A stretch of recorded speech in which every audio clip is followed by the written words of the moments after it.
At the beginning, how did I get started in this field of activity?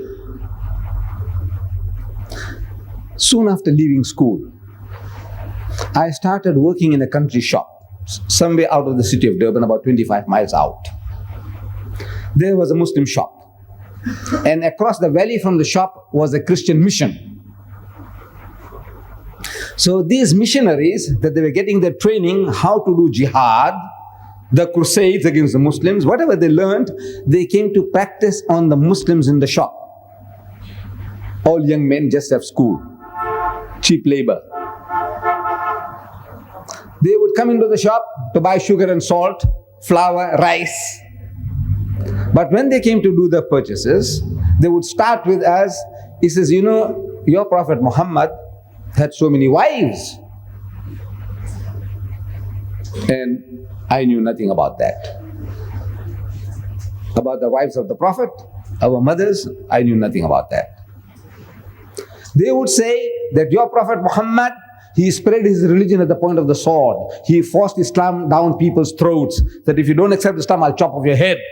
That's how he got the converts. I knew nothing about that. They say that the Holy Prophet Muhammad sallallahu alaihi wasallam, he copied his book, the Quran, from the Jews and the Christians. This is the copy, imitation of the Christian Bible. I knew nothing about that. The only thing I knew about Islam was that I was a Muslim. And I read the Shahada, the Kalima.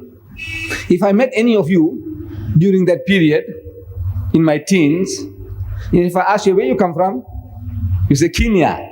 I say, what you? Meaning what religion you belong to. You say, you're a Muslim. I say, read the Shahada. So if you could say, La ilaha illallah Muhammadur Rasulullah, I say, pass. You pass. But what that meant, I didn't know. It was like a magic formula. If you can say it, you're a Muslim. If you can't say, you're not a Muslim. That's all I knew. Can you say Shahada? Say yes, say it. I hear it, I say, right, you pass. I prayed the way my father prayed. I made Som, fasting the way my father fasted. I made wudu the way my father did. Everything. I was a Muslim, read the Shahada, and led an ordinary Muslim life. What these Christians are posing to me, I knew nothing about that. They're making life miserable for me and for the other Muslim staff. You feel like running away. But where can you go? There was no jobs to get. Jobs were difficult. So you stick it out. But I'm looking for an answer. I want Allah to help me. Ya Allah, this misery, what am I bargaining for here? I come to eke out a living, and these Christians are making life miserable for me. But there was one thing I had. I had an obsession for reading. Reading was my pastime. Anything, everything. Reading. Anything I see in writing, I want to read. That was a sickness I had. And to meet the requirement of this sickness of mine, one Sunday morning I go to my boss's warehouse, his godown, and rummaging through a pile of old newspapers, looking for something to read better than an old newspaper. At the worst, I'll take the old newspapers and I read them. Because whatever I read was news. 6 months old, a year old. No, whatever I read, I didn't know, it's news for me. I didn't know that today's news today. You must know what's happening today. No, that I didn't know. If I read anything I didn't know, it's news. So at the worst, newspaper. I will take it into my room, start reading. But in the meantime, I'm looking for magazines. Better than the newspaper. So I move a pile of newspapers and find one magazine, put it one side. I move some more newspapers and get another magazine, I put it one side. While rummaging through this old pile of newspapers, I come across a worm-eaten book, reddish in color. I pick it up, full of mildew. When I pick it up, I start to sneeze. Start to sneeze because of the mildew, worm-eaten. And on the cover was written, Izharul Haq. Spelled out in English, Latin script. I-Z-H-A-R-U-L-H-A-K. Izharul Haq. Sounds like Muslim. Izharul Haq. I say, sounds like Muslim. But what is Izharul Haq? I don't know. At the bottom in brackets in smaller types is written, the truth revealed. So I said, maybe this word is Harul Haq means the truth revealed. So I sit down on the ground in the dust and I start reading. I got no time to waste. I'm hungry, I want to read. What is it all about? So I started reading this book there on the ground, in the dust. That this book was written by an Arab, Rahmatullah Hindi, to help the Indian Muslims to give battle to the Nasara, the Christians. It speaks about the British conquest of India. As the British came and conquered your country, conquered Ghana, conquered Nigeria, they conquered India, they conquered Malaysia. When they conquered my country, India, they realized that at any time anybody will give them trouble, in India will be the Muslims. Because power, rule, dominion was wrenched out of their hand, and once you have tasted power, you aspire for it once more. So the problem is the Muslim. If you can convert the Muslim, if you can teach him to turn the other cheek, like Jesus said, he who strikes you on the right cheek, give him the other. Once you make the Muslim to do that, then you can rule India for 1,000 years. So convert the Muslim. So they started pouring in the missionaries like frogs in the rainy season.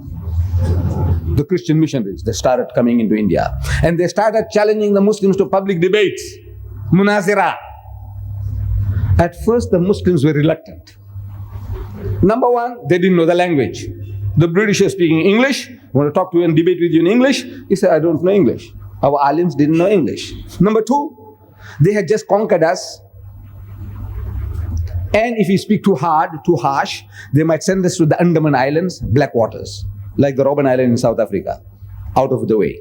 Shh, you want to take a chance? So the Muslims were not cooperating. They didn't want to debate. Number one, language problem. Number two, fear. So the Christian missionaries, they mastered our language, Urdu, the language of the elite, the alims. And they started challenging us to debate with you in your language. Like our alim might say, look, we only know Swahili. So the guy learns Swahili. He said, right, your alim, bring him in Swahili. We want to debate with him. Can you say no? In your language. So the Muslims were forced to accept. And Maulana Abdul Aziz of Delhi, he accepted the challenge. He was forced to accept the challenge. And the debate takes place. And I'm told in the book that 100,000 people gathered. There was no sound system, no horns, nothing. How voice traveled, Allah knows best. But people were there watching from far and they say, well, what's going on? Somebody is giving a commentary. You say, the Maulana gave one uppercut like that. And this guy said, commentaries are going on. No sound system. There was no sound system those days. So debate starts. With the Reverend Founder by name, Reverend Founder, the Britisher, he suggests to the Maulana that Maulana Sahib, respected Maulana, Alim, get started. So the Maulana says, you see, Christianity preceded Islam by 600 years. As such, you are our elder brother. You are 600 years older than us. And according to our culture, our elder brother has the first chance. Number two, you say, you are our guest. You are a guest in our country. No doubt an unwelcome guest, but still you are a guest. So according to our culture, you have the first preference. So the Reverend was forced to start. And he started with a question, with a poser, with a riddle. He said, Maulana Sahib in Urdu, speaking in Urdu. Maulana Sahib, respected Alim, Maulana. Where is your Prophet Muhammad now? Now, this minute, where is he now? So the Maulana thought for a moment and he said, he is in Jannatul Firdaus, heavenly bliss with Allah subhanahu wa ta'ala. Out of that answer came the second question. He said, all right. If your Prophet was with his Allah, where was he when his grandson Hussein was martyred at Karbala? When Yazid chopped off his head, where was your Prophet Muhammad then? So the Maulana again thought for a moment and he said he was still in Jannatul Firdaus, heavenly bliss with Allah subhanahu wa ta'ala. Out of that answer came the third question. It was planned strategy. Said, all right. If your Muhammad was with his Allah when his grandson Hussein was martyred, killed, slaughtered at Karbala, did he not ask his Allah for help? Say, Ya Bari Ta'ala, oh my Lord, look what they're doing to my grandson. Please help him out of his difficulty. Didn't he ask his Allah for help? And there was a long pause. And the priest couldn't hold his patience. He started stamping his feet. Said, come on, come on. Did he not ask his Allah for help? It's natural, natural. If you have a big brother, somebody is bullying you, say, brother, look man, look at this guy here. What is he doing to me? You call for help. And your Allah is there, the Almighty, the All-Powerful, and you're not going to ask Him for help? He says, come on, come on. Did he or didn't he ask his Allah for help? So the Maulana, he said, yes, he did. He did ask Allah for help. Then what did Allah say? Because we know he wasn't saved. What did Allah say? And there was an inordinate, very long pause. And the priest again lost his patience, started stamping. He said, come on, come on. What did Allah say? So the Maulana starts. He says, Allah cried. Allah cried. So what? Allah cried? He said, yes, Allah cried. He said, I couldn't save my own son, Jesus. How can I save your grandson?